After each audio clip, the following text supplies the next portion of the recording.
Hey guys, welcome to my reaction to Odd1sOut Tabletop games. I hate you! Oh! Well, next time, don't steal my Monopoly! Ariana, give James your $200. You landed on his property. No! He's in jail! I'm not gonna give money to a criminal!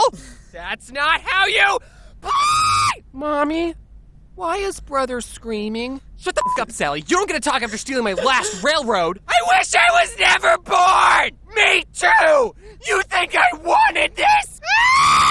Hi, what you all just witnessed is the phenomenon known as family game night. Family game night plays an important role in the household dynamic, as studies have shown that families who participate in activities together form closer bonds and stronger relationships with each other. So try setting aside some time to play board games with your family. And if they beat you, cut them out of your life forever. Okay, have fun, you guys.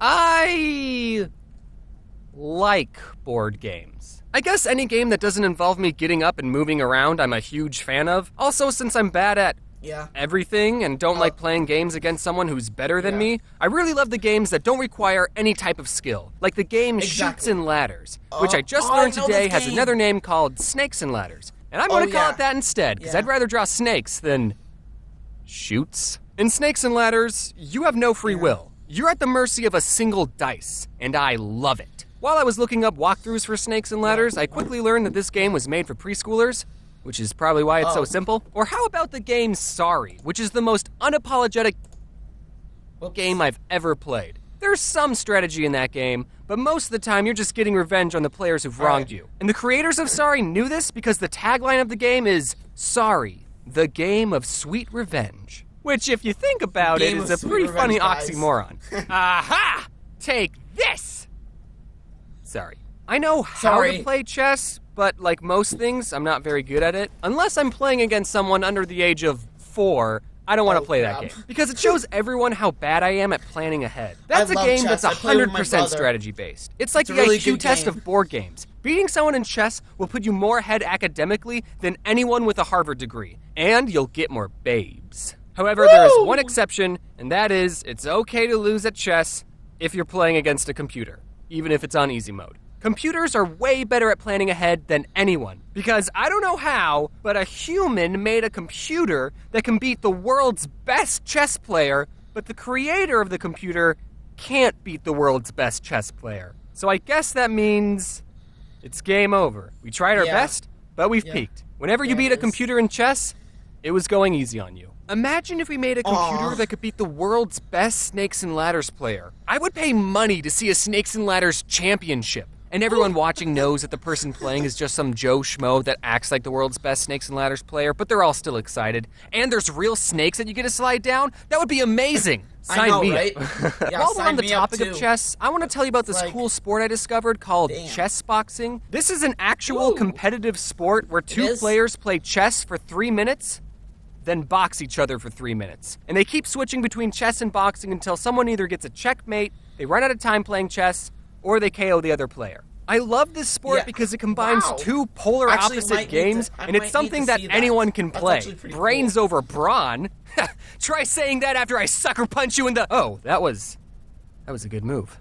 Yeah. I'm gonna punch you so hard in the balls for that. I know I just said I was bad at chess, but if there's any YouTubers who want to challenge me to a chess boxing match, I will gladly take you to the ring, and we can charge people $12 just to watch. And we can end it in a draw, you know, so that way you won't look bad in front of your fans. So Battleship, that's another board game, and it also got a big Hollywood movie based off of it. Yeah, I haven't seen it, but I hope there's a scene where the captain of the ship goes, "Men, fire at D6?" And then there's an explosion in the distance, and then Rihanna, who is actually in that movie, says, "Sir, the alien sent a message. It says, miss." And the captain goes, Someone write that down so we don't forget. And then there'll be an explosion at the back of their ship, and alarms start going off, and everyone on board starts freaking out except for the captain. It's been and he goes, "Rihanna, send the aliens a message. Tell them... hit."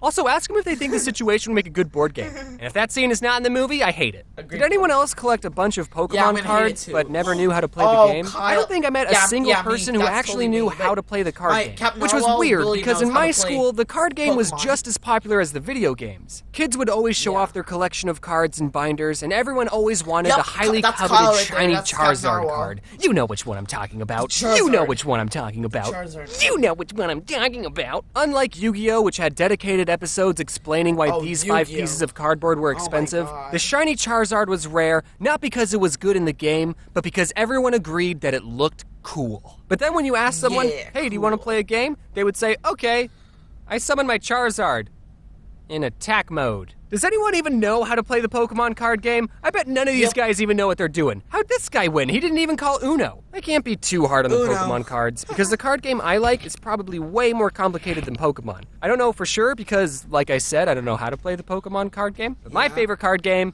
is Neopets. I'm just kidding, that was a joke.